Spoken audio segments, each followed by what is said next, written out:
joined today by John Lausch, U.S. Attorney for the Northern District of Illinois, who conducted the initial investigation into the matter that I will describe today.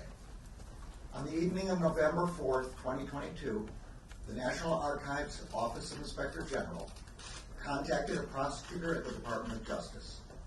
It informed him that the White House had notified the archives that documents bearing classification markings were identified at the office of the Penn Biden Center for Diplomacy and Global Engagement, located in Washington, D.C. That office was not authorized for storage of classified documents.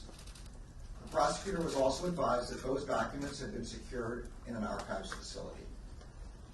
On November 9th, the FBI commenced an assessment consistent with standard protocols to understand whether classified information had been mishandled in violation of federal law.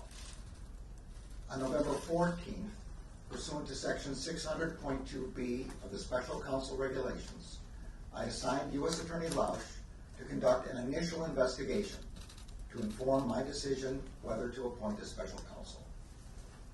Mr. Lausch has served as the U.S. Attorney in Chicago since 2017. Before that, he spent more than a decade as an assistant U.S. Attorney in that same office.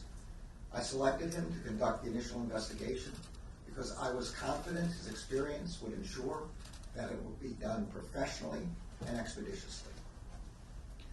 On December 20th, President Biden's personal counsel informed Mr. Lausch that additional documents bearing classification markings were identified in the garage of the President's private residence in Wilmington, Delaware. President Biden's counsel informed Mr. Lausch that those documents were among other records from the period of the President's service as Vice President. The FBI went to the location and secured those documents. On January 5th, 2023, Mr. Lausch briefed me on the results of his initial investigation and advised me that further investigation by a special counsel was warranted.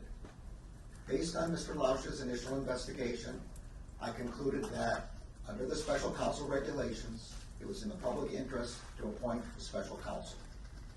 In the days since, while Mr. Lausch continued the investigation, the department identified Mr. Herr for appointment as special counsel.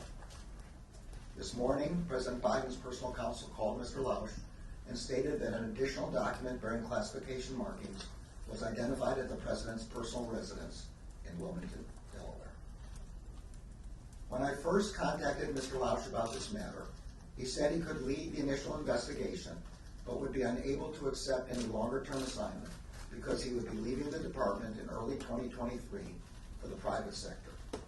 U.S. Attorney Lausch and his team of prosecutors and agents have conducted this initial investigation with professionalism and speed. I'm grateful to them. Earlier today, I signed an order appointing Robert Herr as special counsel for the matter I just described. The document authorizes him to investigate whether any person or entity violated the law in connection with this matter. The special counsel will not be subject to the day-to-day supervision of any official of the department, but he must comply with the regulations, procedures, and policies of the department. Mr. Herr has a long and distinguished career as a prosecutor. In 2003, he joined the department's criminal division, where he worked on counterterrorism, corporate fraud, and appellate matters. From 2007 until 2014, Mr. Herr served as an assistant U.S. attorney for the District of Maryland, where he prosecuted matters ranging from violent crime to financial fraud. In 2017, Mr. Herr rejoined the department as the Principal Associate Deputy Attorney General.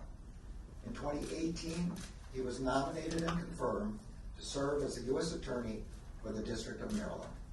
As U.S. Attorney, he supervised some of the department's more important national security, public corruption, and other high-profile matters.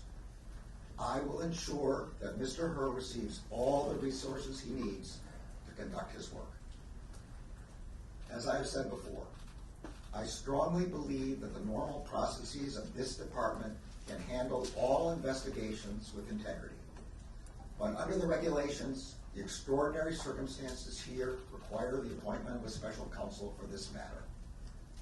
This appointment underscores for the public the department's commitment to both independence and accountability in particularly sensitive matters, and to making decisions indisputably guided only by the facts and the law. I am confident that Mr. Herb will carry out his responsibility in an even-handed and urgent manner and in accordance with the highest traditions of this department. Thank you all. Have you ever spoken to the President about this investigation, sir?